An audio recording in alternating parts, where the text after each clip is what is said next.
Chapter 1. The Sound of Dust. He met her on a Tuesday. The wind carried dust down the long street, and it made everything look the same color: trucks, houses, sky, even the people. It was the color of a road that had forgotten rain. Henry stopped outside the station cafe, where flies gathered on the glass. He stood there a while, looking at the reflection of the trains passing behind him. Inside, someone was playing a guitar, slow and unsure, as if the song could fall apart any second. He wasn't waiting for anyone. He told himself that. But he didn't move. Then she came out. She had the look of someone who had waited too long for something that never arrived. Her dress was blue, the kind that fades easily in the sun. She carried a small suitcase in one hand and a book in the other. When she saw him, she didn't stop walking, but her eyes stayed on him long enough to mean something. "Do you know if the train to Santa Rosa is late?" she asked. He turned to look at the clock above the cafe. "They usually are," he said. She smiled faintly, as if that confirmed what she already knew. "I could tell," she said. He watched her step past him toward the empty platform. Her shoes made a dry sound against the concrete, like paper being folded. He followed her with his eyes, not his feet. The wind carried the smell of coffee and iron. Somewhere, a bell rang, though no train came.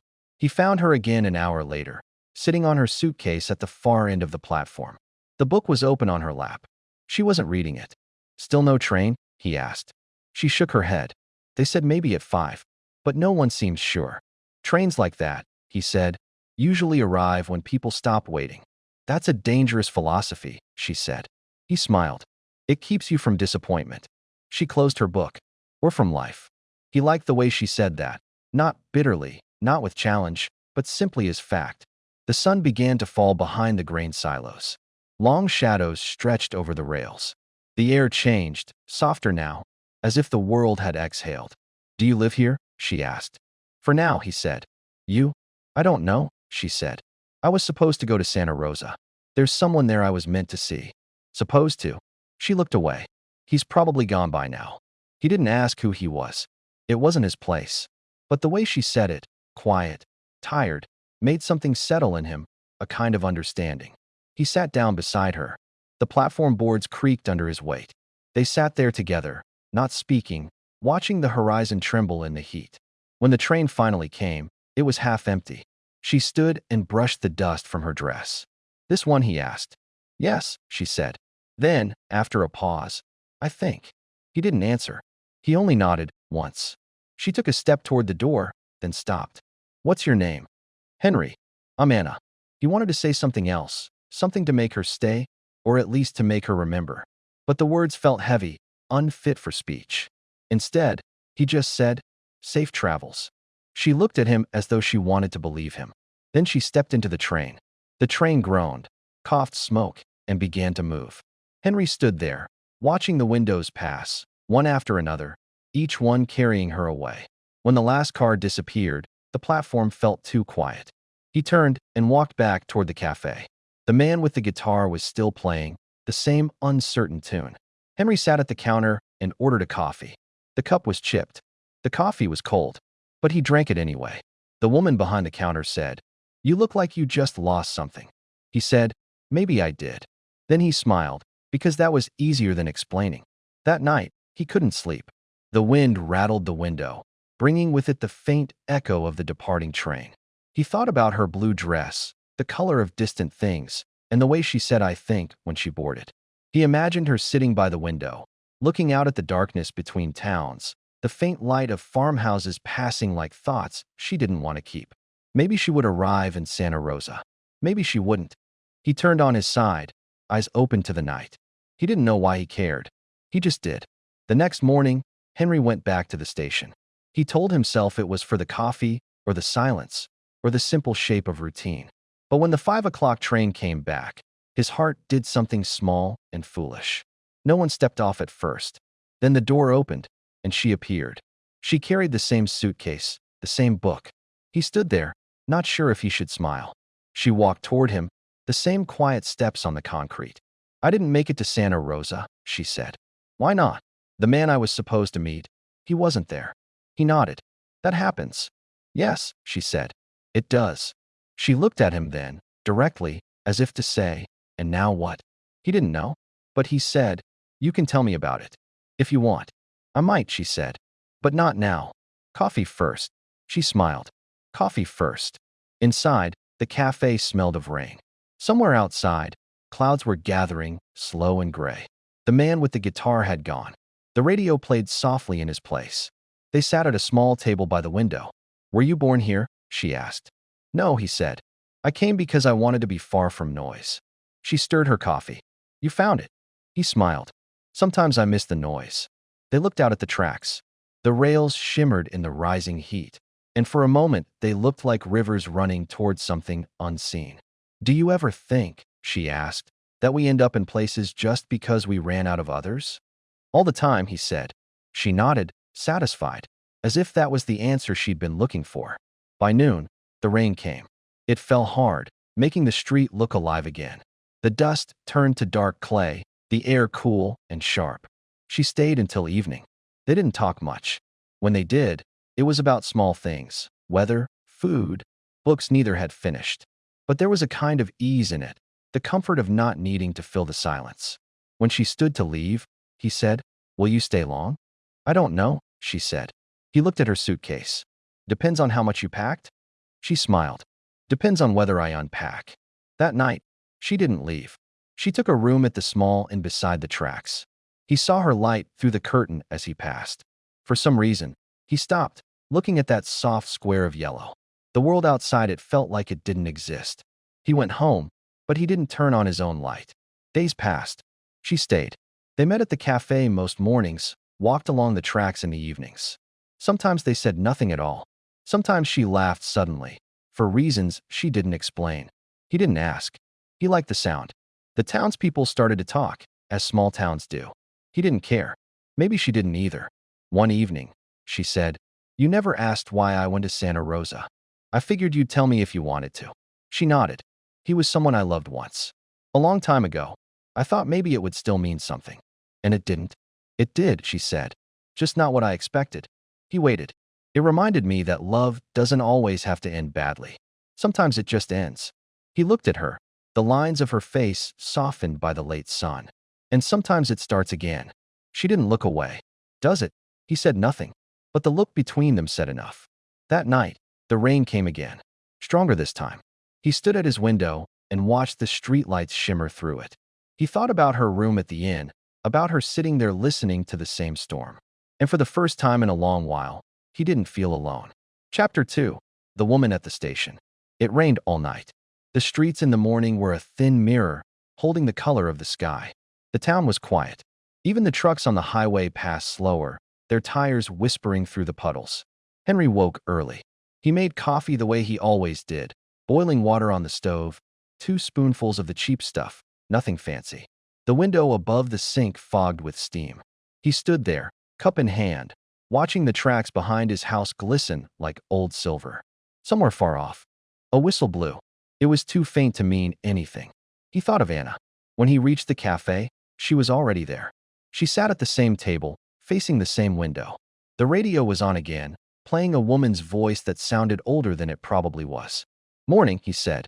"Morning," she answered. Her hair was still damp from the rain. It made her look younger. He sat across from her.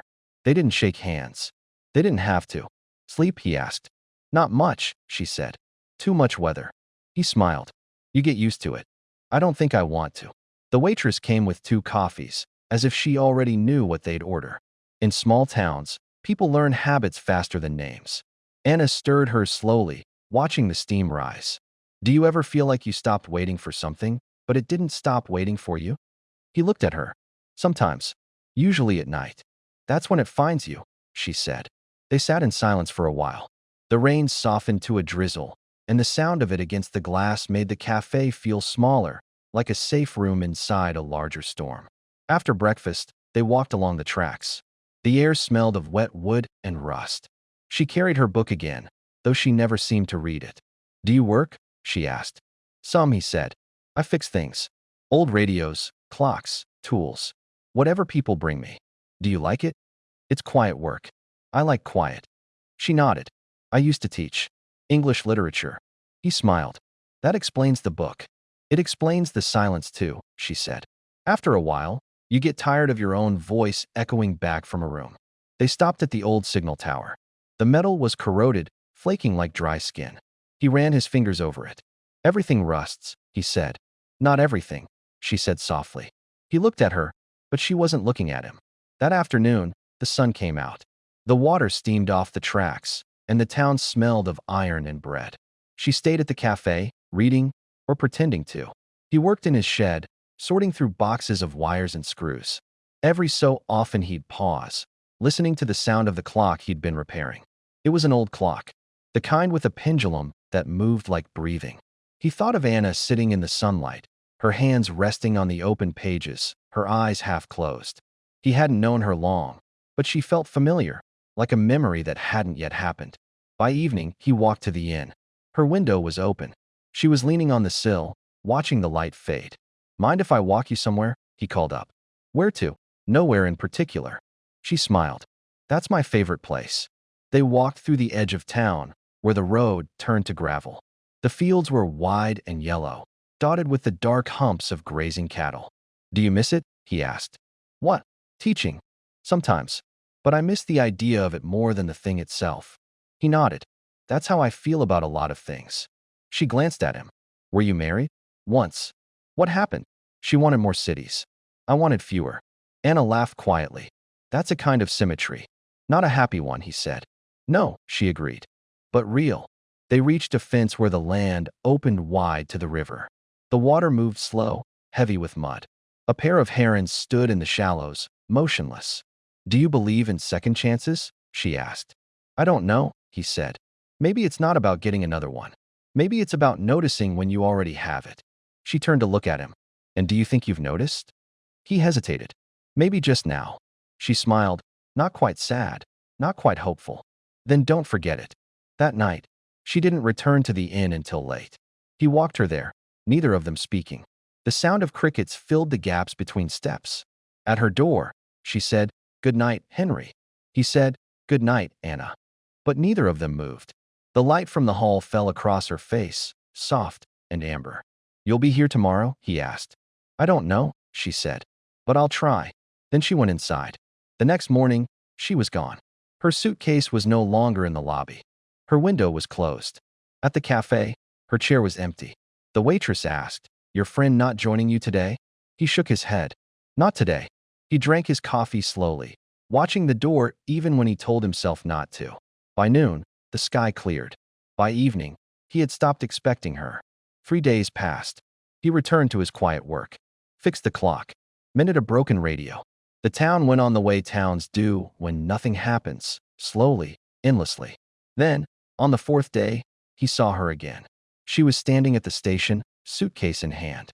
The same blue dress. He walked toward her, trying not to rush. You came back, he said. I never really left, she said. Just needed to think. He nodded. Did it help? A little. They stood side by side, watching the empty tracks. Where were you going this time? He asked. I wasn't sure, she said. But maybe I know now. They went back to the cafe.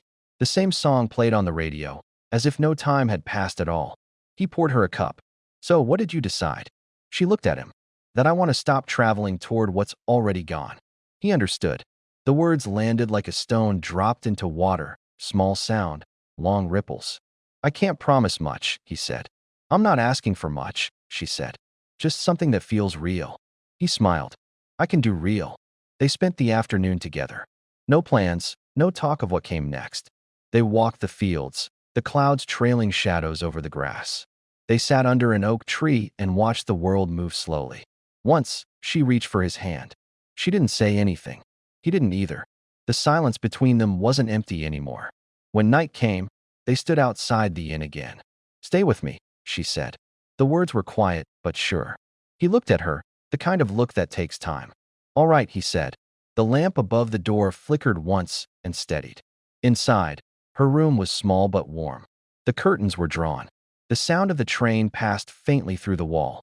They stood close, but didn't rush. Are you sure? He asked. She smiled. I've been sure before. This feels different. He kissed her then, gently, as if afraid the moment might vanish if he touched it too hard. She leaned into him, her hands light against his chest. Outside, the rain began again, soft and steady, like breathing. They moved together slowly, with a kind of careful honesty. There was no need for words. When it was over, they stayed that way, close, quiet, listening to the rhythm of the storm. Later, she said, "Do you ever think love isn't something you find, but something you remember?" He said, "Maybe it's both." She turned toward him. "Then I remember you." He didn't answer. He just held her tighter. In the morning, the world was washed clean again, the sky pale and wide. She made coffee while he watched from the bed. She moved with an ease that made it feel as if she'd always been there. He said, "You look happy." "I am," she said. "For now." "For now's enough," he said. She smiled. "That's the first honest thing anyone's told me in a long time." They spent that day together, and the next. They spoke about the small things, the cafe, the weather, the way the trains always seemed late but never stopped running. But somewhere between those small things, something larger began to grow, unspoken but steady. Then one afternoon, a letter came for her. The envelope was thin, the handwriting elegant but uncertain. She read it at the table, her fingers trembling slightly. He said, "Bad news?" "Old news," she said. "The man in Santa Rosa. He passed away." He didn't speak. She folded the letter once, neatly. "I thought I'd stopped caring. Maybe I hadn't." He nodded. "You don't have to stop caring. You just have to keep living." She looked at him. "That's harder than you make it sound." "Most things are," he said. She smiled faintly. "I like that you don't try to fix it." "I fix clocks," he said. "Not people. Maybe that's why I trust you." That evening, they walked again to the river. The herons were gone. The water had dropped, showing stones that had been hidden before. She said, "He was my husband once." Henry nodded slowly. "I thought so. I left him years ago. We were young, proud, then sick, older. I wanted to go back, to make peace. But he went before I could." He didn't say sorry. She didn't need it. They stood there until the light changed. The river kept moving. Finally, she said, "I think I'll stay here a while." "I'd like that," he said. In the days that followed, their lives found a rhythm. Morning coffee, work, walks, rain, laughter, silence. The kind of rhythm that doesn't announce itself, but makes everything else quieter. Sometimes, she'd read to him from her book. Old poems. He liked the sound of her voice, the way it carried meaning without asking for it. Once, she read, "The heart is a small thing, but it knows when it's home." He said, "That's true." She said, "It is, isn't it?" One evening, she asked, "Do you ever think the past forgives us?" He thought a moment. "No, I think we forgive ourselves when we stop running from it." She nodded. "Then maybe I'm ready." "For what?" "To stop running." That night, the train passed later than usual. The whistles sounded long and low, echoing through the dark. Anna stirred in her sleep, her hand finding his. He whispered, "You're home now." She didn't wake, but she smiled. Outside, the rain began again, steady and familiar. Inside, the clock on his shelf ticked softly, keeping time with the sound of her breathing. He lay there listening, thinking that maybe this was what peace sounded like. Chapter 3. The Blue Envelope. The letter came on a Monday. The postman slid it under the cafe door just after sunrise. It was the only piece of mail that day. Henry found it when he came for coffee. It was addressed to Anna Merritt, written in a careful, slanted hand. The paper was thin, almost translucent.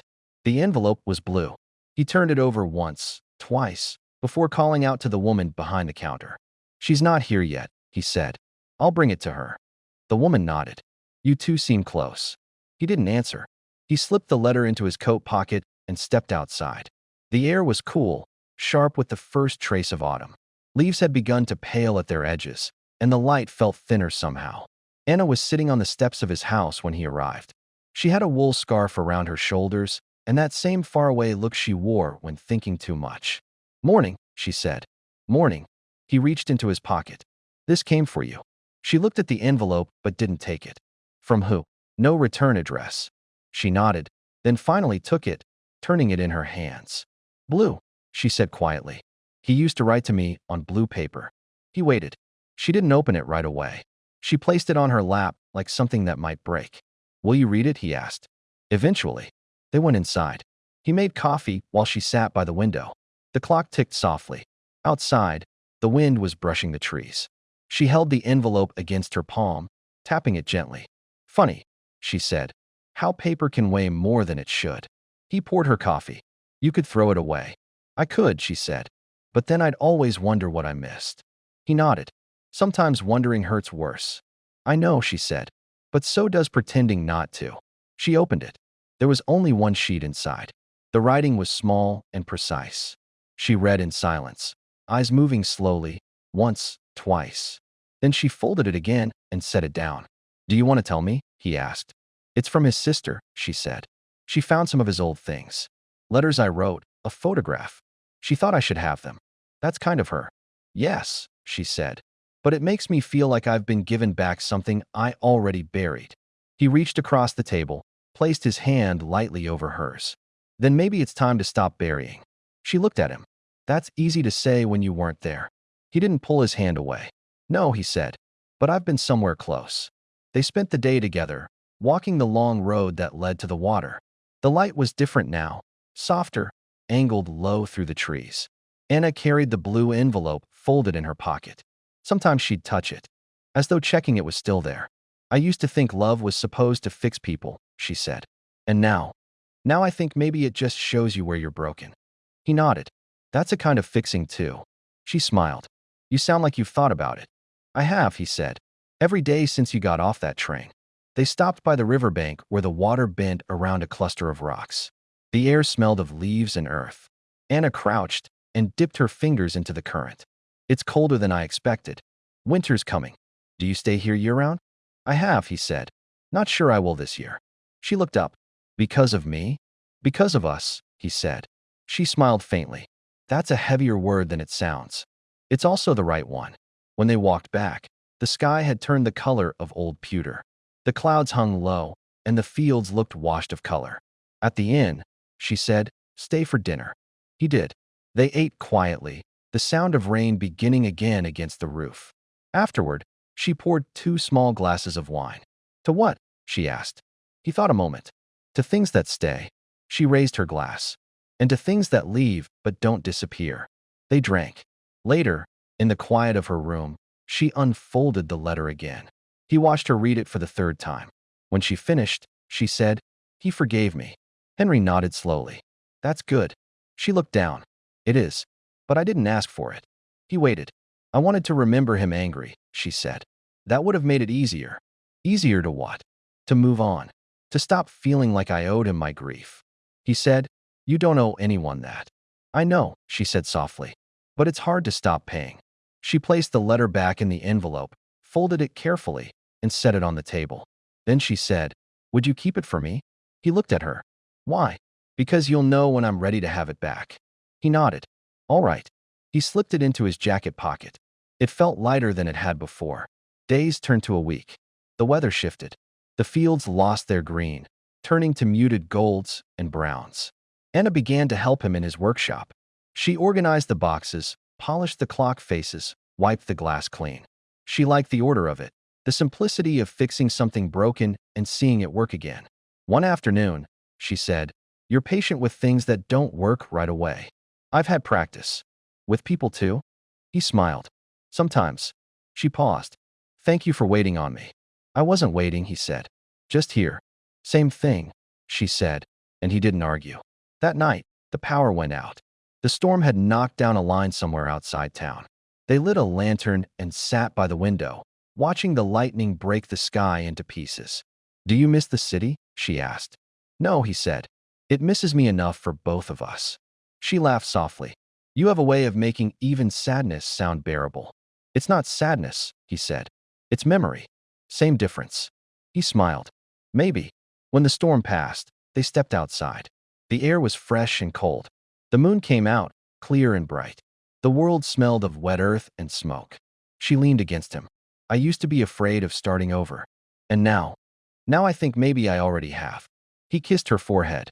That's what beginnings look like. They sneak up on you. She looked up at him. Promise me something. Anything. When I leave, because someday I might. Don't keep waiting for me. He studied her face. Would you rather I forget you? No, she said. Just remember me gently. The next morning, she was quiet. She made breakfast, humming a tune he didn't recognize. He watched her move about the kitchen, sunlight catching the edge of her hair. It struck him then that happiness, When it came, always came quietly. After they ate, she said, "I think I'll take the afternoon train tomorrow." He nodded slowly. "Where to?" "I don't know yet." "Do you need me to walk you there?" She smiled. "No, but I'd like you to be there." He said, "I will." That night, he couldn't sleep. He took the blue envelope from the shelf and opened it again. The letter inside was simple. "Dear Anna, I hope you are well. I kept your letters all this time. They reminded me of when we were young and everything still seemed possible. You were right to go. I was too proud to say it then, but I see it now. If this reaches you, I want you to know I never stopped wishing you peace. Your friend, always. Michael." Henry folded it again and sat a long while. The words were soft, almost weightless, but they filled the room. He understood then what she meant about paper being heavy. The next day, the sky was pale and clear. The kind of day that looks harmless but carries endings in its silence. At the station, she stood by the same platform where he'd first seen her. The blue dress again, though the color had faded more. "You kept your promise," she said when she saw him. "I said I would." She smiled. "You look like a man who's run out of things to say." "I have," he said. "Except one." "What's that?" "Thank you for coming back." She touched his hand. "You made it easy to stay." He said, "You'll write?" "Maybe," she said. "But don't wait for it." He nodded. "I'll remember gently." She smiled, and it was the kind that stays long after the person is gone. The train came. She stepped aboard without looking back. When the last car passed, Henry turned toward the cafe. The woman behind the counter saw him and said nothing. She poured coffee, placed it in front of him. He sat there a long time. The clock on the wall ticked steadily. Outside, the wind lifted a small piece of blue paper that must have slipped from her suitcase. It danced in the air for a moment, then landed near his feet. He picked it up. It wasn't the letter, just the torn corner of an old envelope. But still, he folded it and placed it in his pocket. That night, the sky cleared again. He walked home slowly, the rails shining in the moonlight.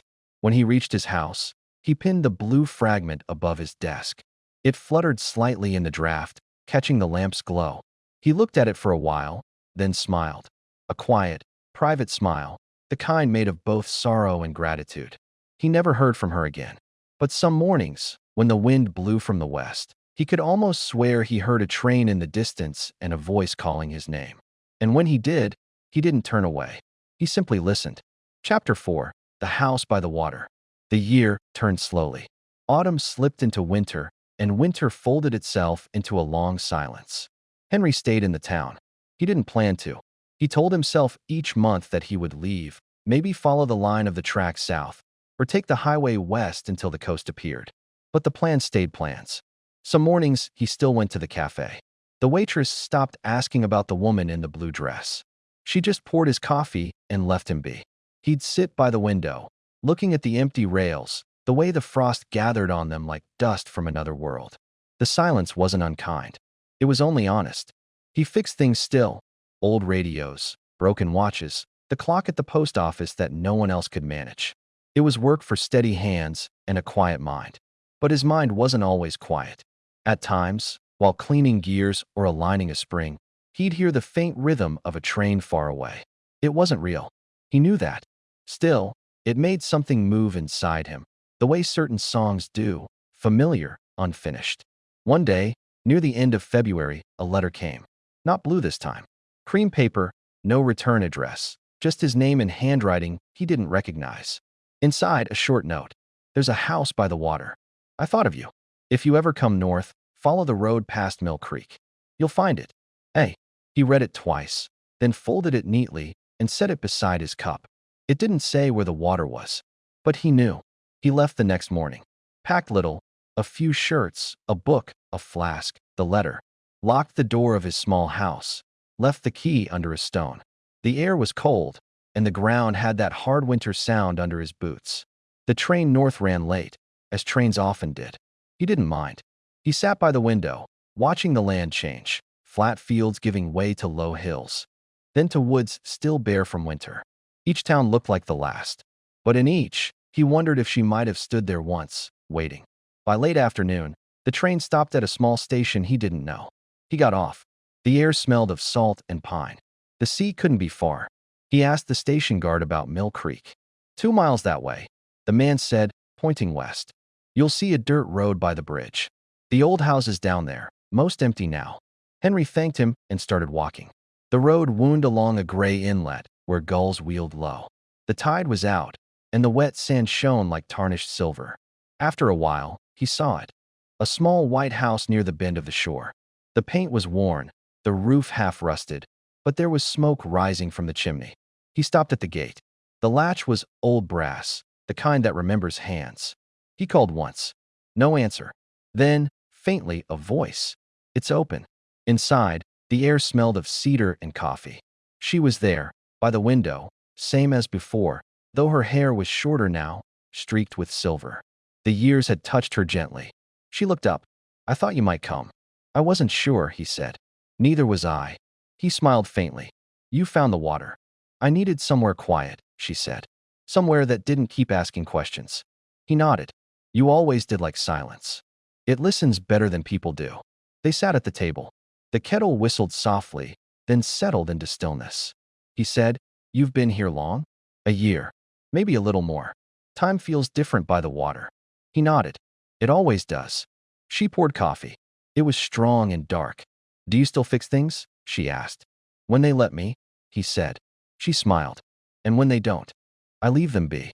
Not everything wants mending. Her eyes softened. You haven't changed. Neither have you, he said. Just quieter. I had to be, she said.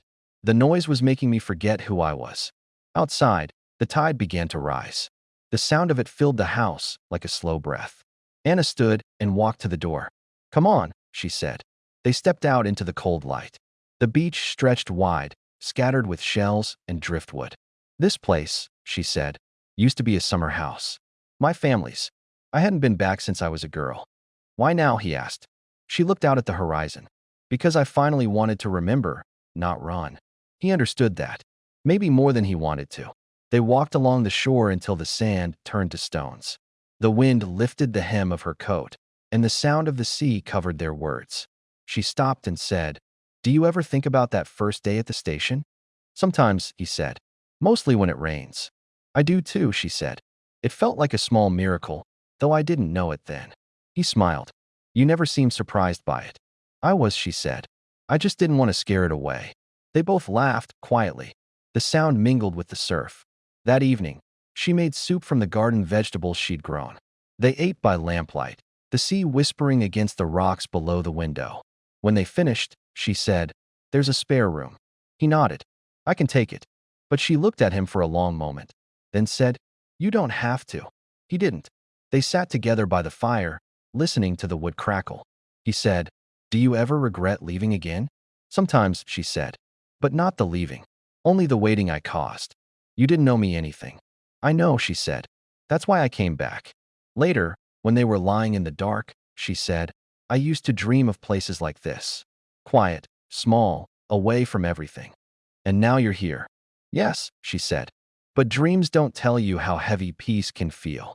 He reached for her hand. Maybe it's not heavy. Maybe it's just full. She smiled in the dark. You still talk like that. Like what? Like a man who believes in gentle things. I've had reason to. Morning came gray and still. The air was cool and smelled faintly of rain. Anna was already up. He found her sitting on the porch, a blanket over her knees, a cup of tea beside her. Sleep, he asked. A little. The sea's loud at night. You get used to it. I don't want to, she said. He sat beside her. The tide was coming in, slow and silver, the waves folding into one another. Do you think we get too many chances in life? She asked. Or too few? Only the ones we notice, he said. She nodded. Then I'm glad I noticed this one. They stayed like that for a long while, watching the water move. After a time, she said, I kept the blue envelope. You did? It's in the drawer by the bed. Sometimes I read it. It doesn't hurt anymore. He smiled. That's good. She looked at him. I think it means I'm free. He nodded. Then you are. The days passed quietly. He fixed the loose railing on the porch, mended the leaky gutter. She planted winter herbs in pots by the kitchen window. Some evenings they read aloud. Sometimes she'd stop mid-sentence and smile for no reason at all. He liked that best. The rhythm of their days became simple, light, tide, breath, silence. One night, a storm rolled in. The sea turned black and wild. the rain slanting hard against the windows. Henry got up to check the shutters.